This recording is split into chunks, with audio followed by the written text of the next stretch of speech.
Leclerc na frente no TL1, Albon em segundo, Yuki Tsunoda o terceiro. Norris na ponta na segunda sessão, Antonelli o segundo, Leclerc novamente no top 3, desta vez na terceira posição. E Hamilton disse: a Ferrari não está em bad position, não está numa posição ruim nesse final de semana. Sexta-feira, que lá em Las Vegas começou ainda na nossa noite de quinta, 9h30 da noite, os carros estavam na pista. Então, antes de sexta de ouro na classificação que acontece nesta madrugada de sexta para sábado, senta aí pra gente falar de tudo. Vamos lá!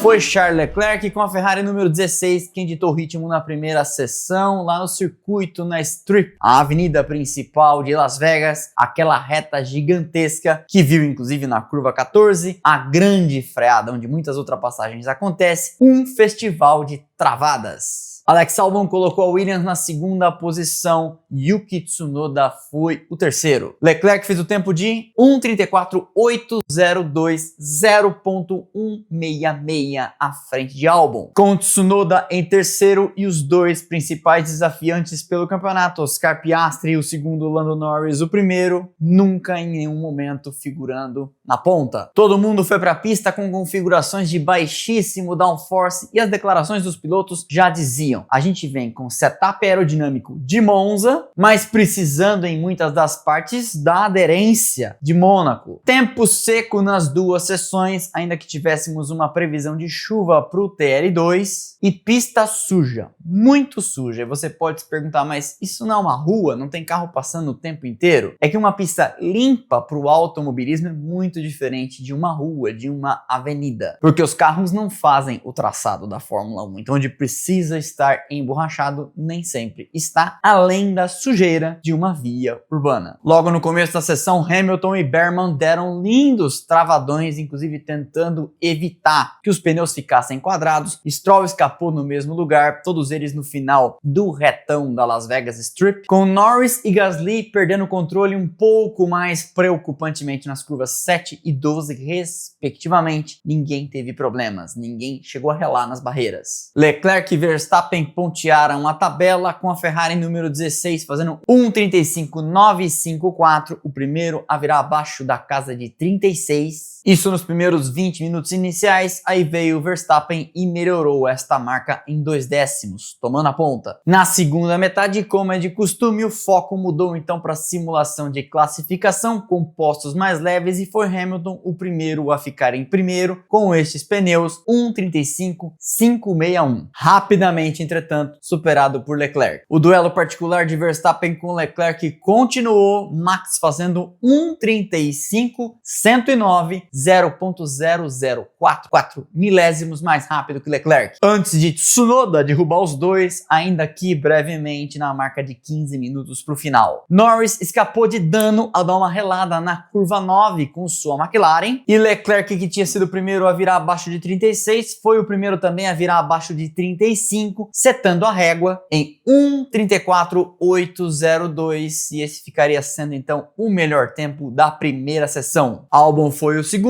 Yuki Tsunoda de Red Bull o terceiro, raríssima oportunidade em que ele fica à frente do Verstappen, ainda que numa sessão livre, mas menos de 1 décimo à frente de Max, que foi o quarto colocado, quinto para Carlos Sainz, mostrando que de fato não é isolado e não é episódico o segundo lugar de Albon. Lando Norris foi o sexto, Isaac Hadjar o sétimo, Oscar Piastri o oitavo, George Russell o nono e Kimi Antonelli fechando o top 10. Lewis Hamilton foi o 11º, Pierre Gasly o 12º, Liam Lawson o 13º. Depois as duplas da Aston Martin e da Haas, Fernando Alonso, Lance Stroll, Oliver Berman e Esteban Ocon. Seguida da dupla da Sauber, Nico Hülkenberg, Gabriel Bortoleto e fechando os 20, a Alpine de Franco Colapinto. Antes da gente falar do TL2, uma pitada sobre uma notícia que está correndo na Fórmula 1 sobre o teto de gastos. Lembra que no final de semana do Grande Prêmio de São Paulo, a Red Bull trocou o motor do Verstappen? E isso deu a ele um desempenho muito bom no domingo, saindo dos boxes para chegar ao pódio. Enfim, a gente sabe, um motor que vai durar menos tempo, você pode exigir mais. Pois bem, a McLaren pediu esclarecimentos à FIA FIA sobre o teto de gastos numa situação como essa. Por quê? Porque um motor com turbo, sistema de recuperação de energia e etc. custa mais ou menos 4 milhões de dólares. E numa era de teto de gastos, a McLaren perguntou se isso entra no teto ou não, porque existe uma diferença aí na classificação disso como despesa. Se for puramente por desempenho, entra no teto de gastos. Se for por confiabilidade, ou seja, o carro ia quebrar se não trocasse de motor, aí não entra. E o problema é que a FIA percebeu que existe uma brecha na regra que a Red Bull explorou bem trocando o motor e falando é por confiabilidade. E não há como, e a FIA admite, checar se é confiabilidade, se é desempenho, porque uma coisa está meio que conectada a outra. E a McLaren tá de braços cruzados falando, então, agora eu quero saber, porque se puder trocar motor, meus pilotos vão trocar motor antes do final do ano. E inclusive já paira um debate no paddock. Em tempos de Papaya Rules, o sistema totalmente igualitário que a McLaren tenta, em teoria e no papel, implementar entre os seus pilotos, a gente sabe que isso é uma utopia, será que para manter tudo igual e não falar que interferiu no resultado do campeonato, ela não trocaria o motor dos dois ao mesmo tempo?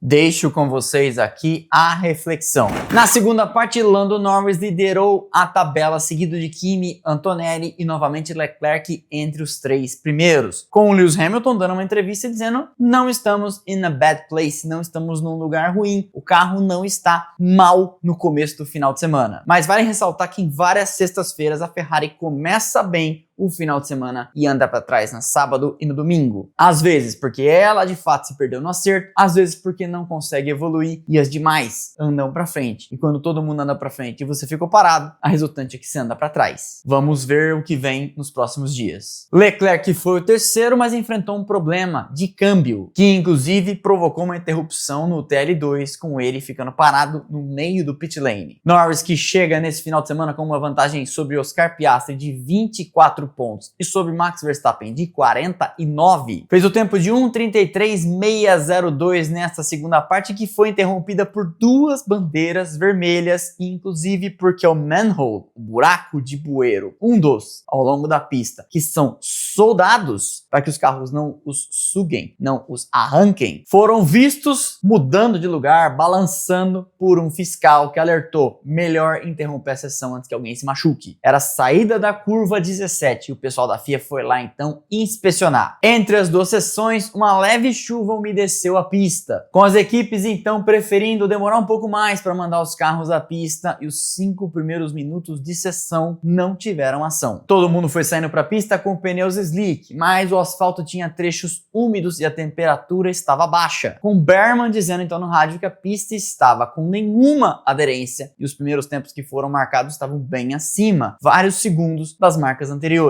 Mas rapidamente todo mundo recuperou a confiança, os tempos foram caindo, Hamilton fez 1:35.338, subindo para primeiro neste início de TL2. Depois de uma primeira sessão discreta, as duas McLarens, Piastri e Norris, vieram então para frente, ambos figurando no topo da tabela, até que Russell veio com sua Mercedes, que lembre-se, venceu por lá no ano passado, e teve Hamilton em segundo, saindo acho que de 11º, mostrando que de fato a Mercedes tinha muito desempenho há um ano atrás, não sabemos como será hoje, e George marcou 1:34.430, calçando pneus médios da Pirelli. Norris então subiu para o topo da tabela com 1:33.943 até ser desbancado por Leclerc, que fez 1:33.763. Isso ainda com pneus médios. Depois apareceu Antonelli já com macios e roubou o topo da tabela, sendo na sequência desbancado por Norris novamente, 1:33.602, até que tivemos a interrupção por bandeira vermelha. Inspecionada a pista, todo mundo liberado, boa parte do pessoal ainda não tinha feito classificação simulada e veio então uma enxurrada de tempos melhores. Até que tivemos então drama com o Leclerc falando no rádio: acho que tem um problema na caixa de câmbio, troco ou não troco de marcha? E o engenheiro disse para ele: não troque. A sessão terminaria sob bandeira vermelha, com suspeita novamente da tampa do bueiro solta, deixando Norris então à frente, 0 0.029 de Antonelli, o segundo, com Leclerc em terceiro, tendo feito tempo apenas de pneu médio, deixando muita gente pensando, será que a Ferrari tem mais para mostrar? Quarto foi Nico Hülkenberg, companheiro de Bortoleto com a Sauber. Quinto e sexto para as Racing Bulls, Isaac Hadjar e Liam Lawson. Sétimo foi Russell, oitavo Alexander Albon, nono Max Verstappen, décimo Lewis Hamilton. 11º Lance Stroll, 12º Pierre Gasly, que marcou pontos aqui em São Paulo, um excelente final de semana, dentro de um ano completamente esquecível para sua equipe Alpine, isolada e favorita à última posição nos construtores. 13º Carlos Sainz, 14º Oscar Piastri, 15º Yuki Tsunoda, 16º Franco Colapinto, 17º Oliver Behrman, 18º Fernando Alonso, 19º Esteban Ocon e 20º Gabriel Bortoleto. Lembrando que o desempenho que a gente pode esperar do Bortoleto é o que o Hülkenberg está fazendo, portanto, há esperanças. Bortoleto nunca andou por lá, tem mais um treino livre e aí a hora de classificar amanhã para tentar buscar tempo. O TL3 acontece às 9h30 da noite de hoje e a classificação 1h da manhã, já sábado adentro. Amanhã cedo, possivelmente antes do meio-dia, porque eu vou ter que acordar muito cedo, tenho que fazer um exame, já venho para cá e tento fazer para vocês o vídeo comentando da classificação e nós nos encontramos em segunda tela, 15 minutos antes da largada, 00h45, portanto, aqui neste canal para o projeto Outro Canal, nossa transmissão paralela alternativa. Você assiste lá, Band